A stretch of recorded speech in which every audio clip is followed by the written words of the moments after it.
குழந்தைகளுக்கு சோப்பு பயன்படுத்தலாமா? பிறந்து 18 மாசம் முடிகிற வரையிலுங்க எந்த விதமான சோப்பையும் பயன்படுத்தக்கூடாதுங்க. நடைமுறையில் இருக்கிற சோப்பு பாத்தீங்கன்னா pH 8 to 9 வரை இருக்கும். குழந்தைகளின் தோல் மிகவும் மிருதுவா இருக்குங்க.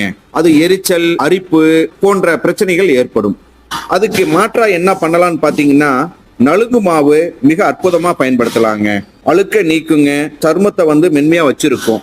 நலுங்கு மாவு நாங்க என்னென்ன சேர்க்கிறோம்னு பாத்தீங்கன்னா கஸ்தூரி மஞ்சள், பூலாங்கிழங்கு, கடுக்காய், ரோஜா பூ, ஆவாரம் பூ, செண்பக மொட்டு, கார்போக அரிசி, கோரைக்கிழங்கு, பாசிப்பயிறு, வெட்டிவேறு, மலை நன்னாரி, மண்சாந்து பட்டை, திருமஞ்சன பட்டை, மறிக்கொழுந்து, மருவு, பச்சிலை, பசம்பு, கல்பாசி, அதிமதுரம், இலவங்க பத்திரி இலை, செம்பருத்தி பூ இலை, மருதாணி பூ, வேப்பலை இவ்வளவும் போட்டு நலுங்கு மாவு சோப்பு செய்யறோங்க.